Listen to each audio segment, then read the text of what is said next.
Good morning, or at least I hope it's a good morning. We will start in about 2 minutes. This is your 2-minute warning. We're at the 25-yard line.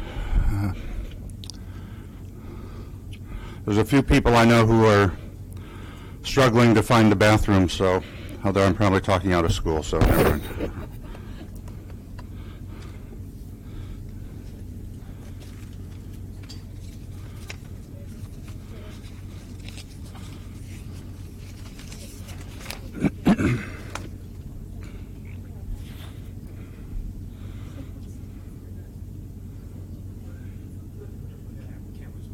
Absolutely not.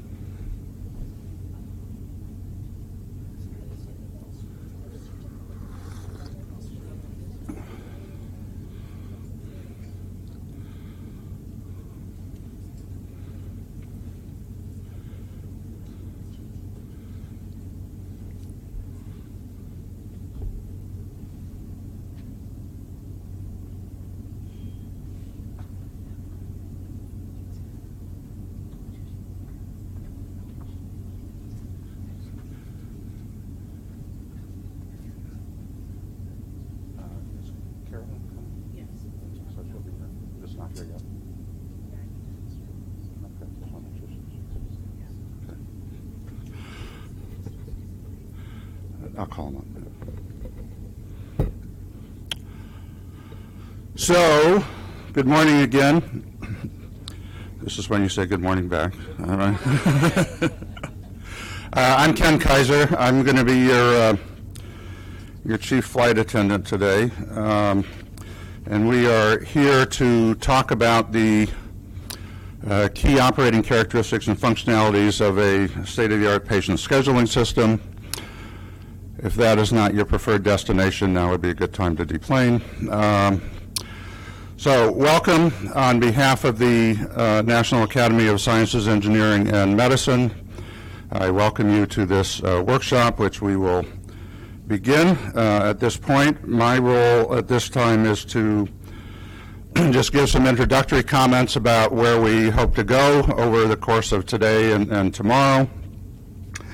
Of course, I would like to, at the outset, thank the Department of Veterans Affairs for making this opportunity available for us. And while the workshop is primarily intended to address a number of issues that the VA has asked us to address with regard to their plans to implement a new patient scheduling system as part of a larger implementation of electronic health record, as well as a whole bunch of other things that are happening over there that makes the VA very chaotic these days. I think what we will cover and the nature of the workshop will be much more broadly applicable and of interest to more than the VA. I know from my experience that the issues and the questions that are going to be addressed during our time here are not unique to the VA, and that many larger health systems across the country are struggling with many of these same issues. So I would like to, at this time, just introduce the planning committee. As with any event like this, it takes a bunch of people to put it together. And so I would like to introduce them. You will be seeing them more. Each of the planning committee members, most all of them, will be either speaking or moderating a session, so you'll get a chance to see them and hear from them more. And I should also note that if you have not already picked up some handout materials that are on the table in the back, there is both the agenda, the bios for all of the presenters, and some other miscellaneous material that we use to kill trees with. And the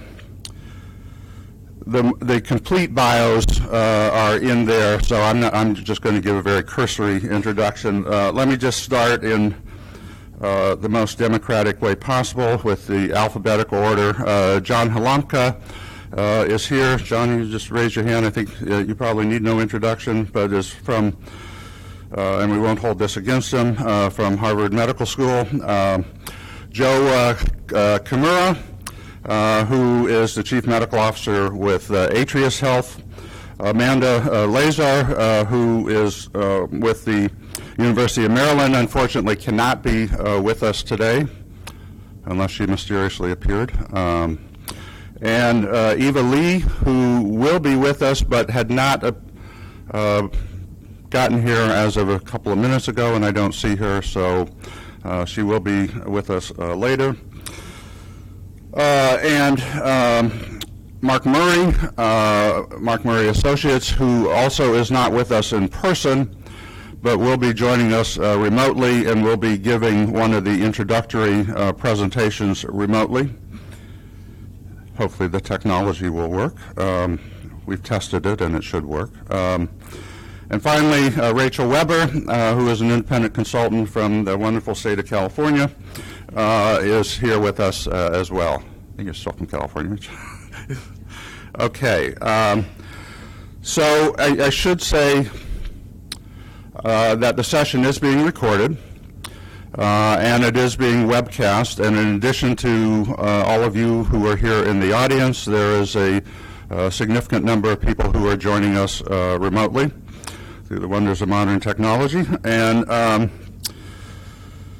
the recording that is being made will be used for us to help write the report that will come 6 or 8 weeks or so after the session is completed.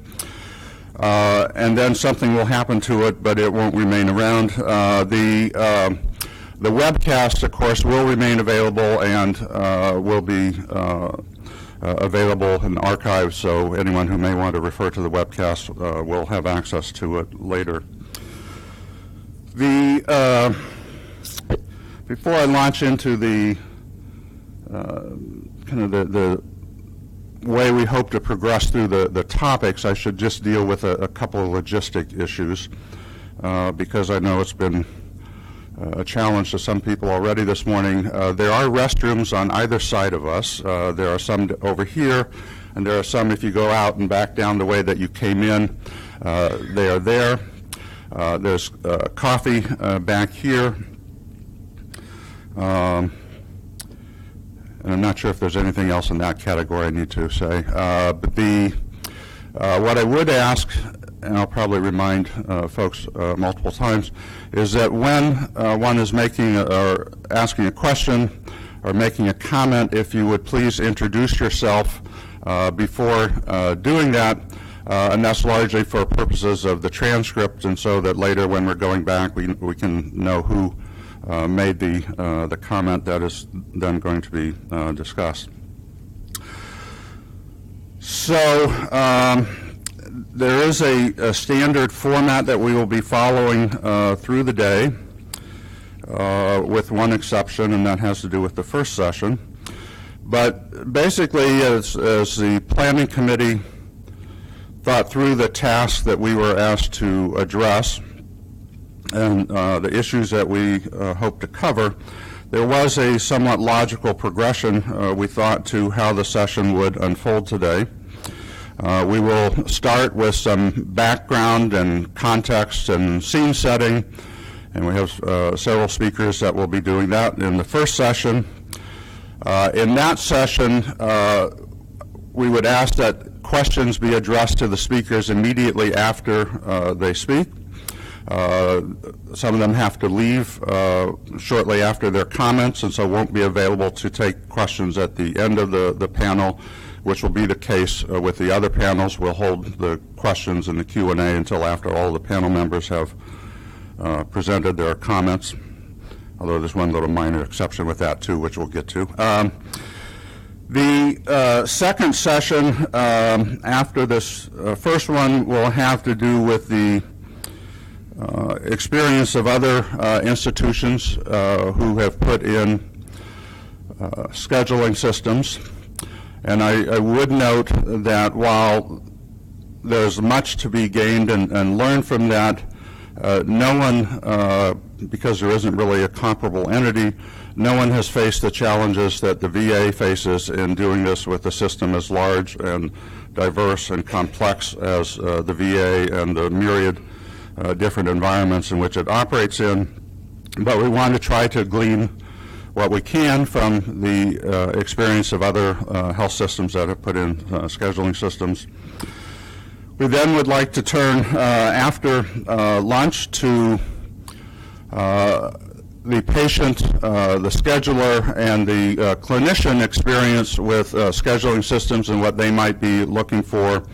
And Dr. Susan Kirsch, who I failed to introduce earlier, who is the catalyst for this event, and also the principal funder, so I was remiss in not introducing her. Will be chairing that session. We then will move and talk about interoperability and integration issues, and that will pretty much wrap it up for today. We'll come back again tomorrow and start with looking at key requirements for the system, and importantly, their phasing, because it's quite likely that not everything can be done immediately the first round, and so there will have to be some phasing, and anything as grand as this. And then we will have a session on some emerging technologies and how they interface with the scheduling system, or in some cases how they might interface with the scheduling system going forward. This is, as you know, an area of lots of creativity and development at this time, and I think we will have a good preview of some of what is out there at present, and at least a glimpse into some of what may be forthcoming and promising in the future. We will then have a break for lunch and come back afterwards and have a wrap-up and try to do some reality check as to what we thought we heard, what were some of the immediate takeaways from the several sessions, and then hopefully everyone will have a safe trip home after that. So I think those are the main things that I wanted to cover. Each of the sessions will have several panelists, typically 4, in some cases more than that. They will make short presentations. There will be some internal discussion among the panelists after that, or likely to be.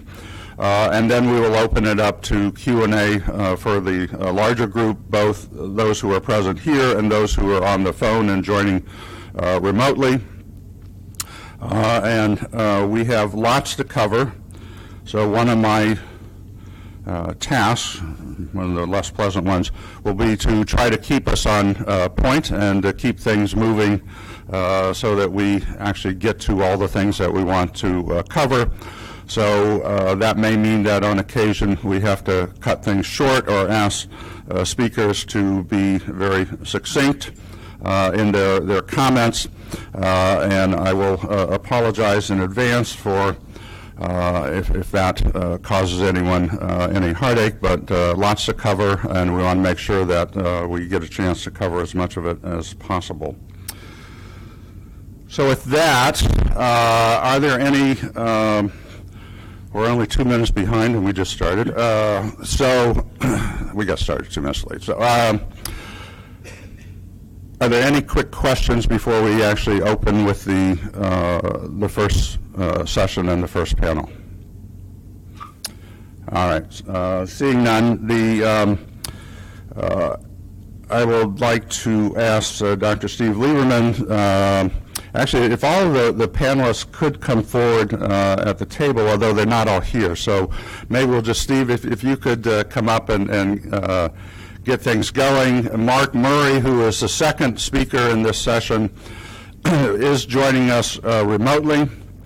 And Carolyn Clancy is not here yet, so she'll be here momentarily, so just pretend she's there. And Chad Ruoff I haven't seen yet, but I understand will be here. If he is here, say hi. Okay. So with that, Steve, let me turn the microphone over to you to give us a bit of a historical context and some of the whys and wherefores as to both why we're doing a new scheduling system and some of the other issues that are leading up to all the events that you're dealing with today. So thank you. You can either use podium or there as you see fit.